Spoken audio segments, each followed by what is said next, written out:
very disappointed with that, to say the least. Yep. Difficult game at times. The first half, really not much in it. Losing that goal just before half time makes it very difficult, but I guess the red card makes it that much harder. Nail on the head, you just kind of nail on the head. I know it's hard and the emotion quite raw, and soon after the game I get it. Hurting, disappointing as well, but again, even in the first half, miles off it. The team, obviously a few players missing just now, which never helps, but what's your thoughts on the kind of the tempo? It just seemed to be lacking today. Nah, listen, again, yes, but what do you do? Do you sit and feel sorry for yourself, or do you do something about it?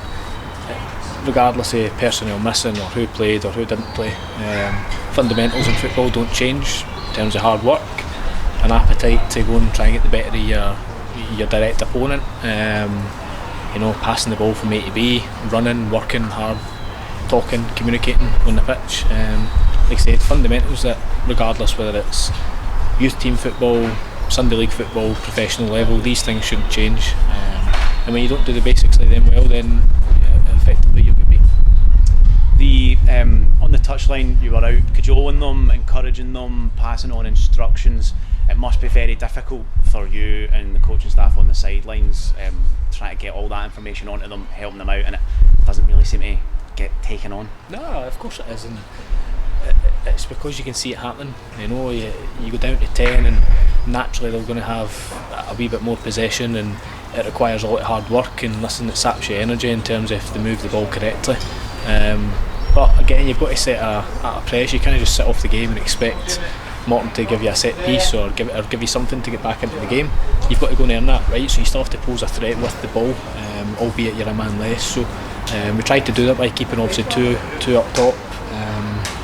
And again, I think the belief factor as well, which kind of epitomised it, is Adam Frizzell. A couple of minutes to go, he's got a free shot from 18 yard and trying to pick an option that's never done. It's so unlike him as well. We've seen him strike the ball so sweetly from that kind of position, and I was expecting him to have a dig there. He plays the pass, and I suppose it kind of the pass doesn't go right. It just kind of summed up our afternoon. Aye, but it's probably summed our recent kind of performances and in terms of confidence and stuff like that. That's probably at the moment where we are. But I say it all the time. Like, what are you supposed to do? Like, you sit and you have a feel sorry mentality and a feel sorry mindset. Nothing changes. I've been there. I've been involved as a player in tough times and good times, and you've got to make sure, like I say, the fundamentals. You work hard, you work your backside off, and you give 110% for the commitment of your teammates, whether it's member of staff, the supporters who travel here in numbers, and ultimately they're paying their money to watch that. And if you're giving off a vibe and a kind of body language and stuff that you've got a sulking, feel sorry mentality because things aren't going right, then you don't deserve to win any game of football. That's basics. It's all right when everyone gets behind you when you're doing well. And listen, there's been loads of that since I've been here, certainly in terms of success and a cup win and getting to the playoffs and stuff last year. But the minute you're faced with a wee hurdle or a wee challenge, what are you going to do? Are you going to crumble or are you going to step over it? It's as simple as that. Well, thank you very much for your time. We won't keep you, Rhys. Thank you very much. Oh, Rhys, cheers. Adam, I can only imagine how disappointed you are and the rest of the team are. What's the atmosphere like in the dressing room? Yeah, we're obviously gutted, very down. It's up to us to turn it around.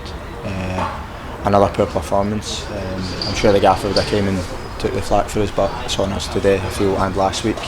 We were saying to the boys, they're the older ones, it's a great environment to come and play. And I know the results haven't been great, the confidence is obviously down a wee bit, not getting the rub of the green, but there's only one group that can turn it around, and it's us. So we just need to be positive and go and try and build something next week. And I suppose we go down to 10 men, we're having to regroup, it's an uphill battle, but the energy amongst the group of players, confidence maybe ebbing away because of form. It must be so difficult to try and just push that to one side and play like confident players if it's ebbed away a wee bit. Yeah, obviously it feels at the moment that we start when we're better the last half an hour, when we're a goal down or whatever it takes. It's taking that to get us going, which isn't the Airdrie I've known since I've been here, but I've also been in these situations before, a couple of bad results, and I know what's in there. We've certainly got enough to turn it around, but as I say, it's up to us to do that. Big training week then ahead, and just about regrouping and keeping each other believing. Definitely.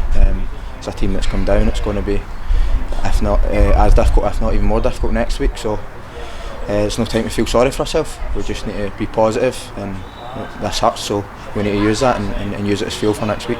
Well, we'll see you during the week, and we'll see you next Saturday. Adam, thanks for your time. Cheers.